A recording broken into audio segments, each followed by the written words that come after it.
Amen. Amen. So if you've been with us over the last sort of several months, you'll know that we've been going through Hebrews 11 over the summer. And Hebrews 11 is this list of people that are engaged in a relationship with God and apparently are called this hall of faith, you know? And they're supposed to be the people that we kind of look up to and go, oh, these are the people of faith. And yet, as we've gone through them, what we've seen is that they are screw-ups, mess-ups, muck-ups. And the only thing that makes them people of faith is that they have a faithful God.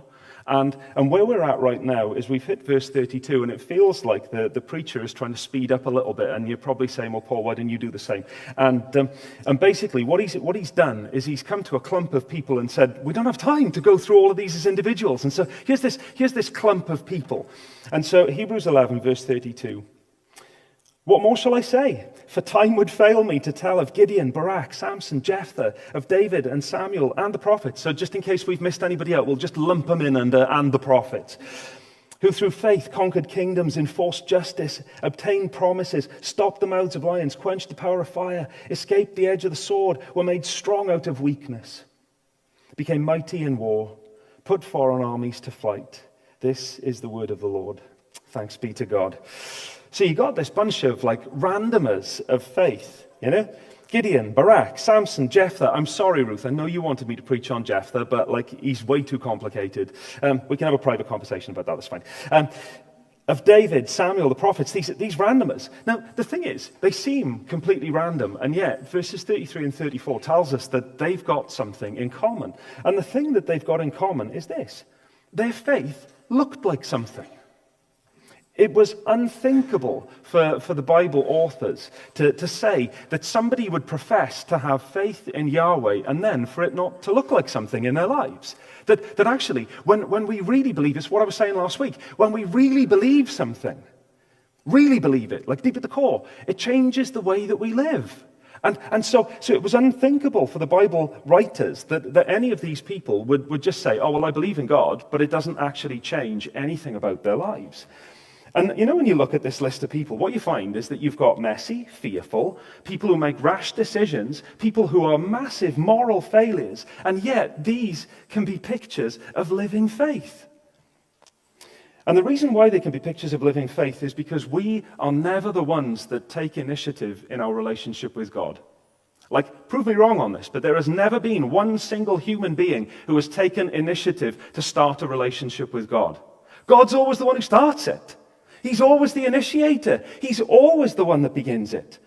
And faith is responsive because we are responding to what he's done, and it's relational. He wants to draw us into relationship with him. And so this is essentially it, right? So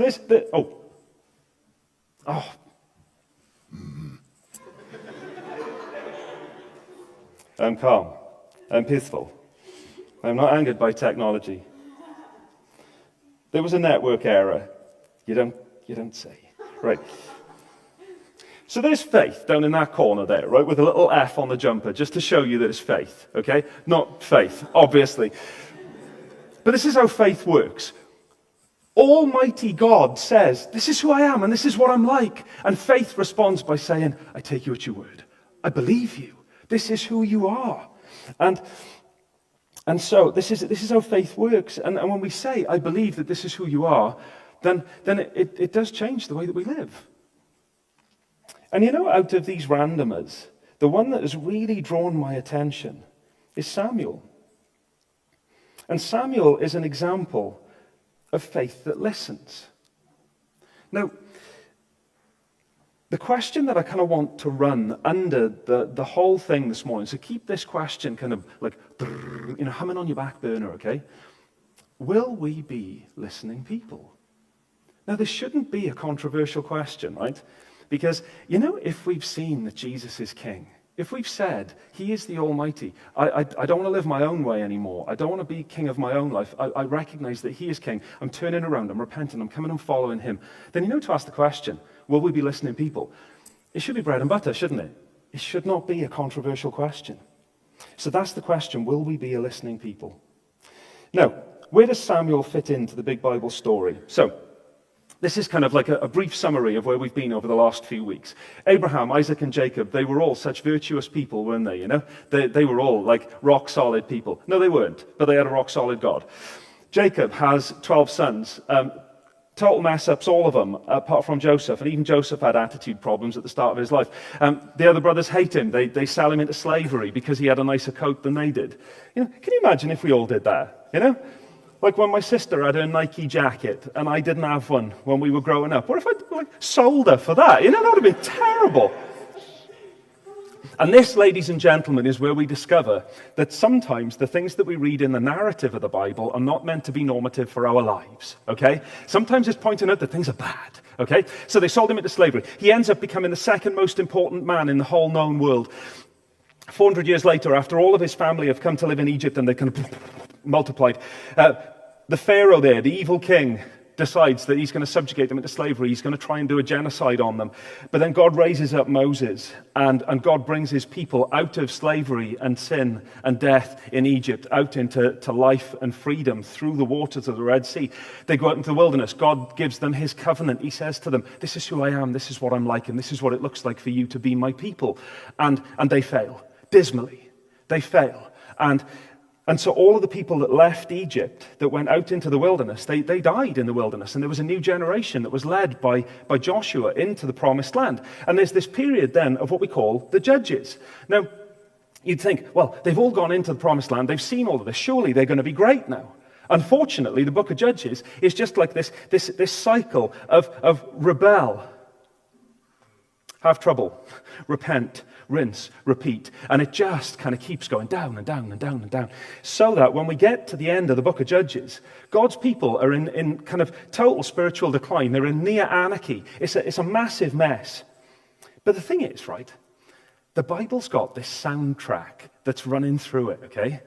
And in the soundtrack of the Bible, you know, like in films, you have these little kind of recurring motifs in the music. And you know when that little motif happens, you know that something's about to happen. Now, for those of you that have never seen a Star Wars film, just close your ears at this point. But you know, if you're watching, I haven't mentioned Star Wars for years in a sermon, so I feel like I'm entitled at this point, okay? But you know, if you hear, see if I can do this.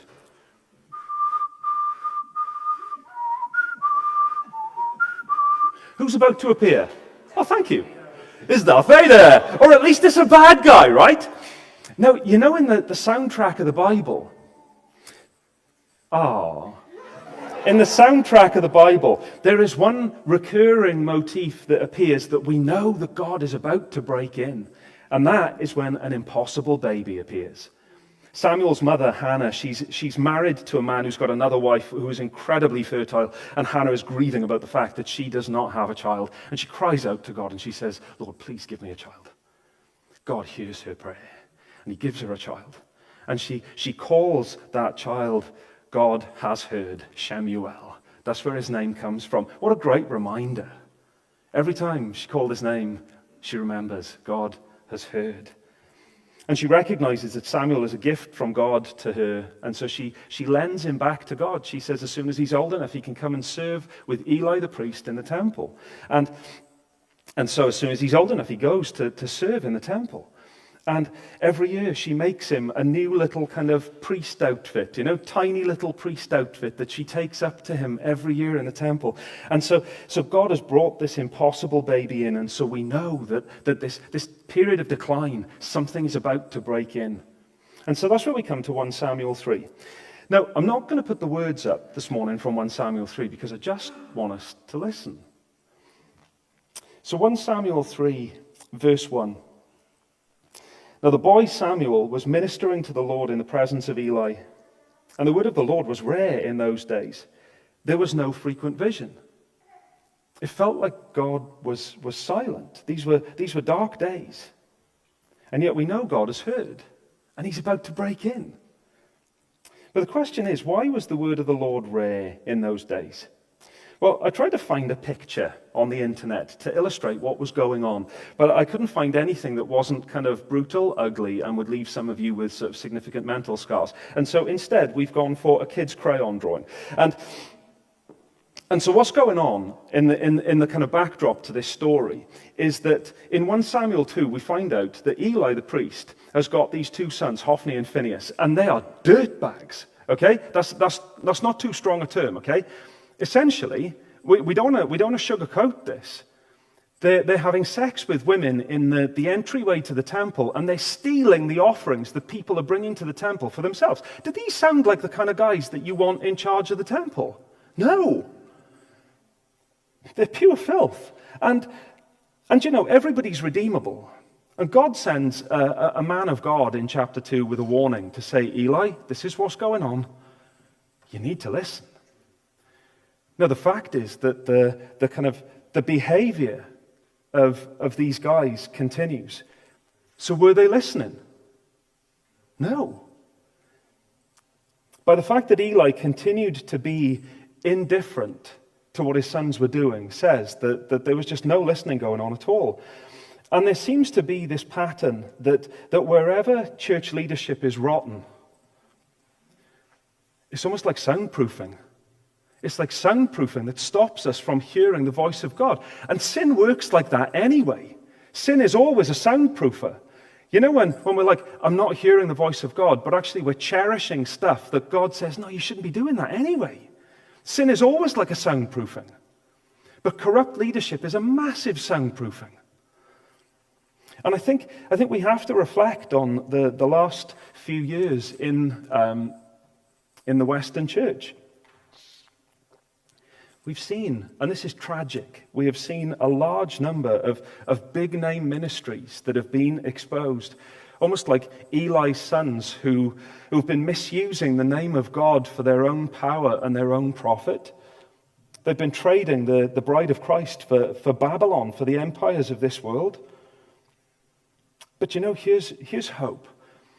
We're in days of what people are calling the quiet revival. And I don't know whether I like that term or not, but anyway, I didn't get to name it, so it's not up to me, okay? But this quiet revival where it feels like that because these layers of soundproofing have been stripped away, people are hearing the call of God. And people are being saved. People are being changed by Jesus. It's almost like God's exposed the rot, and people all over the place are hearing his call. Life is happening. And so the question is, are we listening? We want to be a people who value hearing his voice over the fake freedoms of sin. And this isn't me moralizing now, right? So don't go home and say, oh, Paul stood up the front and told us that we all need to be better people. That's not the point, all right? What I'm asking us to see, and I say us because I'm speaking to myself here as well, we see the glistening, shiny stuff of sin and we go, oh, do you know what? That looks amazing. And yet when we get into it, we realize that what lies there is death and brokenness. What we want to see is that that's fake freedom. Real freedom lies in hearing the voice of God and following him. That's where real freedom lies. And so we want to be the kind of people who are listening to what he's saying. And, you know, sometimes in his grace, he kind of shatters the soundproofing with a loud shout. You know, sometimes he shouts to get our attention. And do you know why he does that? It's because he loves us. And because he wants to transform us. And I want to say, you know, if he nudges you on anything, if he puts his finger on anything in your life, listen. Because he's not doing it. When he comes to say to us, you shouldn't be doing that. It's not to bring us into a place of misery, but it's to bring us into a place of true life, to free us from those things that are holding us back from hearing him clearly. One of the themes of Hebrews as you go all the way through, it says, today, if you hear his voice, do not harden your hearts. Because the thing is, you know, if we ignore God when he speaks to us, the more we ignore him, the harder it becomes to hear what he has to say. Because we harden ourselves to it. But then to the flip side, you know, the more that we listen to him, the more that we pay attention to him, then just like Samuel, what we discover is that God speaks to and through those who listen to him.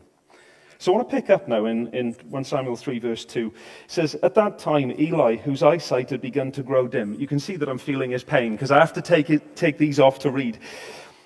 so that he could not see. He was lying down in his place. The lamp of God had not yet gone out, and Samuel was lying down in the temple of the Lord where the ark of God was. Then the Lord called Samuel, and he said, "Here I am," and ran to Eli and said, "Here I am, for you called me." But he said, "I did not call. Lie down again." So he went and lay down, and the Lord called again, "Samuel." And Samuel arose and went to Eli and said, "Here I am, for you called me." But he said, "I did not call you, my son. Lie down again." Now, any of you that have brought up little kids, you'll be very familiar with this picture. "I did not call you. Go down. Lie again." Now, Samuel did not yet know the word of the Lord, and the word of the Lord had not been revealed to him. And the Lord called to Samuel again a third time, and he arose and went to Eli and said, "Here I am, for you called me." Deja vu. Then Eli perceived that the Lord was calling the boy. Therefore Eli said to Samuel, "Go, lie down. And if he calls to you, you shall say, 'Speak, Lord, for your servant hears.'" So Samuel went and lay down in his place. And the Lord came and stood. What a beautiful phrase. The Lord came and stood, calling, as at other times, "Samuel, Samuel." And Samuel said, "Speak, for your servant hears." So there's a bit of initial confusion there, isn't there? You know, Samuel did not yet know the Lord because the word of the Lord had not been revealed to him. And so when he hears this voice, he's thinking, Eli's calling me. But you know, Eli, even in the mess that he's in, has enough discernment to know that this is God that's calling. Now, in that little passage there was another kind of Bible soundtrack motif, a little repeated thing. What did you notice was repeated there? What phrase was repeated?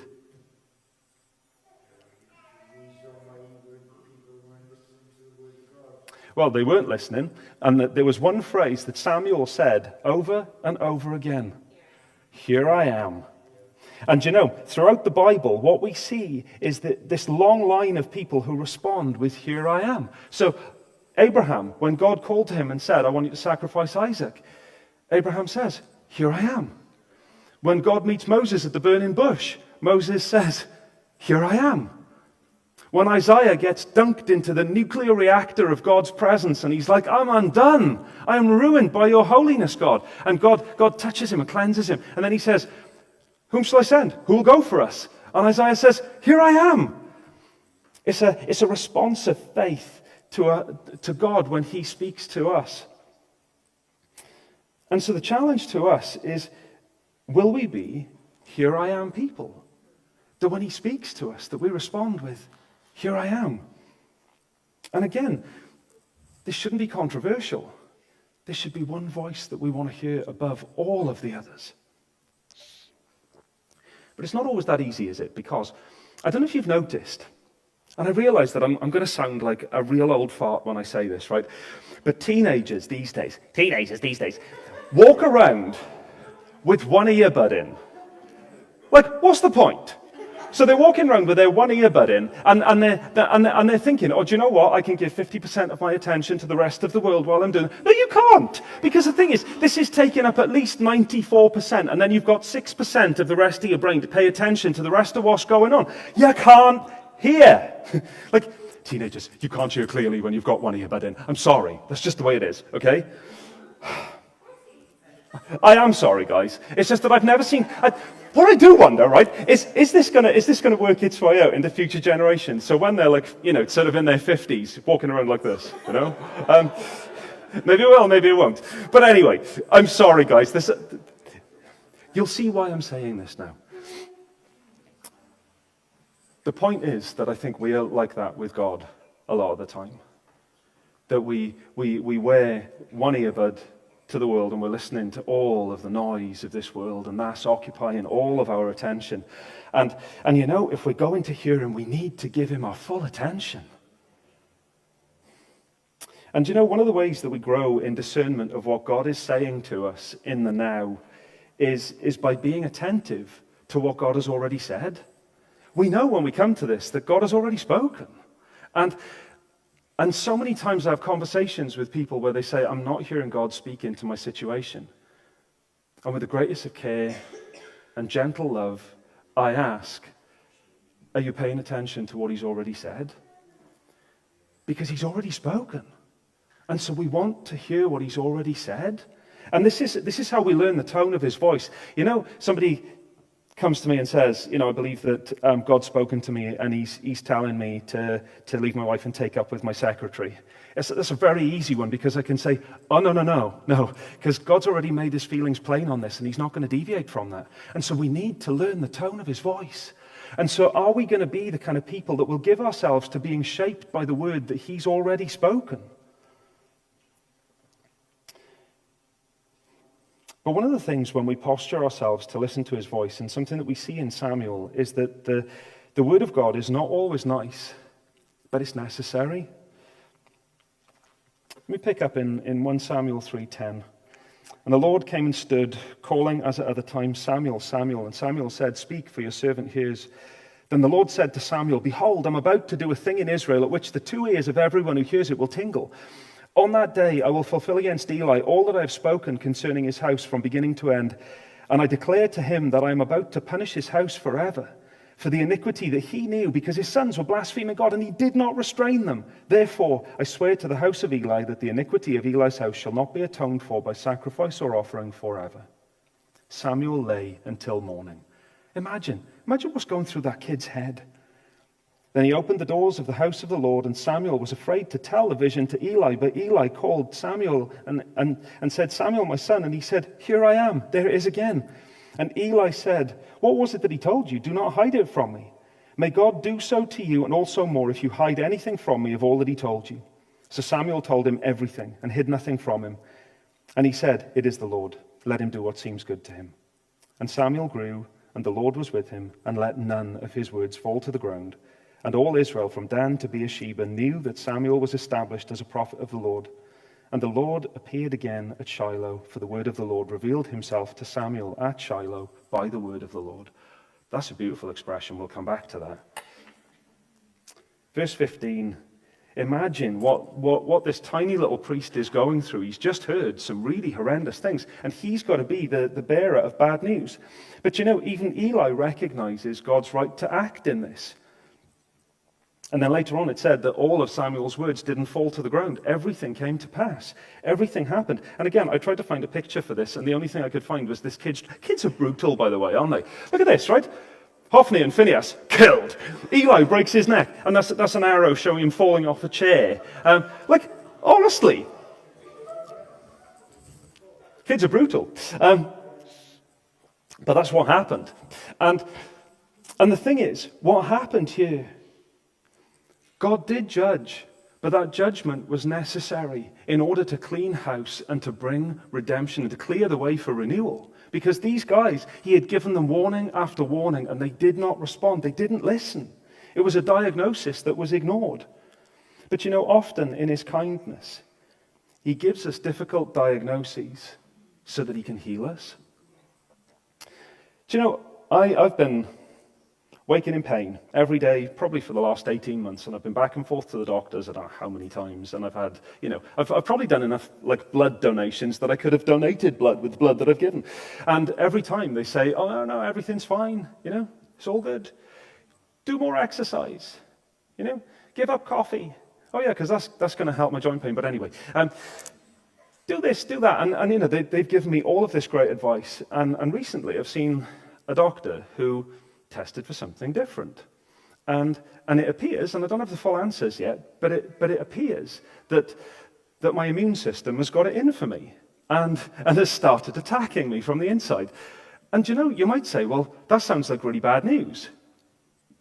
But there's a part of me that goes, there's a reason for my pain. Now I understand. And for all of us, when we look at the world and we see the mess that it's in, and we see the brokenness, and we see the cruelty that people inflict on one another, and we see the wars and all of this, and we see ourselves as part of that. We see ourselves as traffic in a traffic jam. We know that we're a part of that mess. We look in the mirror and we see that we're all part of that. And the world tells us, if you just get a little bit more pleasure, if you get a little bit more excitement, these are the diagnoses that the world offers us.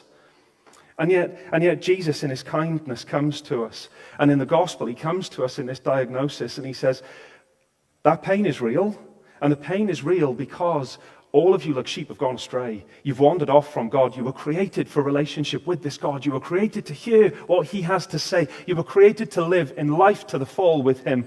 And you've chosen to be your own king. You walk away from the source of life, what are you going to experience? You're going to experience death.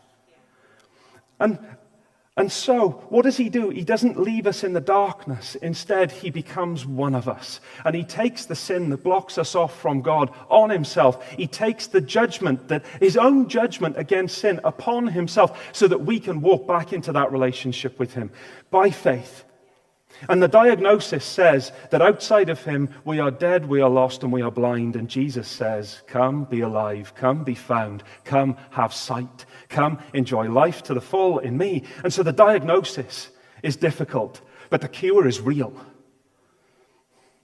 And so we want to be listening to what he has to say. And so the question is, will we listen when the word is challenging? When the diagnosis is difficult, because the reality is that what he offers us in exchange is life to the full. And the personal challenges that we're all going to receive will be different, and yet there is a word that we all need to hear. Verse 21, the Lord appeared again at Shiloh, for the Lord revealed himself to Samuel at Shiloh by the word of the Lord. What a weird phrase. He revealed himself to Samuel by the word of the Lord. This isn't just some random syllables that he's revealing himself by. This is almost like a little signpost that this word that he's revealing himself by, these words actually carry the very presence of God itself, himself. This is God revealing himself to Samuel. You know that verse where it says the Lord came and stood there as he had before? He's a personal God, and he comes and stands with, and he comes to reveal himself. This is God revealing himself to Samuel personally and then being with him. And if we listen really carefully in the story of Samuel, we might just hear the whisper of one instrument being played that becomes the full choir in John's gospel. In the beginning was the Word, and the Word was with God, and the Word was God. He was with God in the beginning. Through him all things were made. Without him was not anything made that's been made. And the Word became flesh and made his home among us. He came to live among us so that we could experience the full presence of God with us.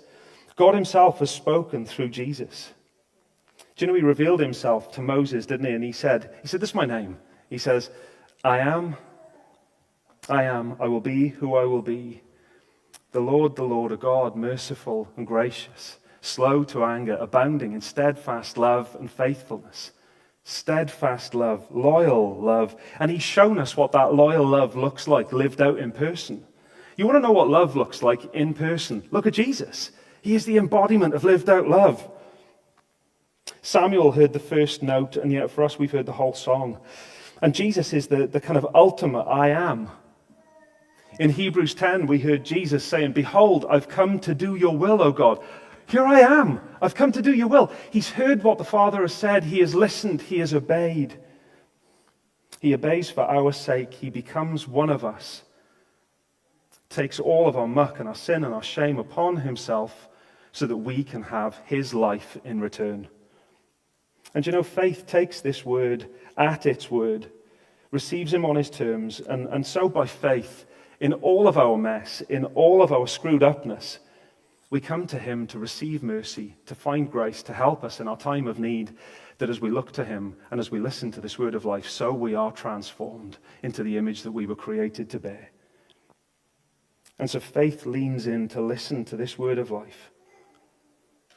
And as we come into land this morning, Samuel, this one who listened and said, here I am, points us to Jesus, the ultimate here I am, who listened and obeyed. And do you know what he does? He invites us to lean in, to listen to what he has to say to us, as he still speaks through his word, by his Spirit and among his people.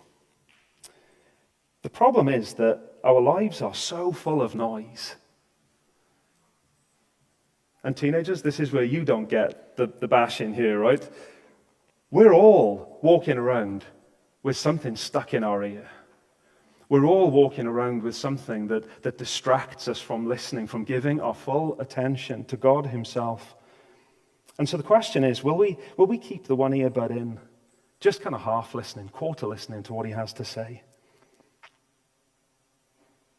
Or will we take it out and embrace the temporary discomfort of silence?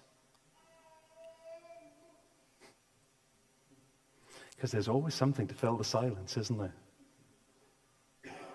I think it's because he got mentioned in the Bible passage this morning. But will we embrace that temporary discomfort of silence and say, here I am, speak, Lord, your servant is listening. I want to hear your voice more than I want to hear any other. And you might say, well, but if I embrace the silence, will God speak to me? Let me tell you about the God who we're coming to. And Isaiah says this, I revealed myself to those who did not ask me. I was found by those who did not seek me.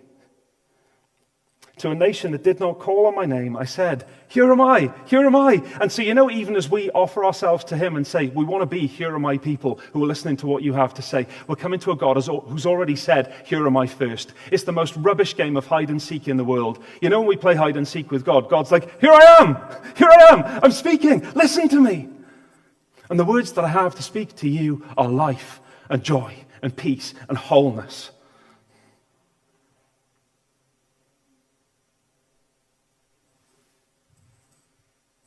So what's in your earbud? What's playing?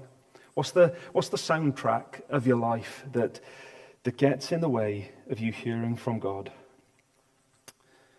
Because as we come to respond this morning, guys, I promise you this is truth. Listening is life. When we listen to him, what we hear is life. Should we pause there? Nathan? Have you stopped that?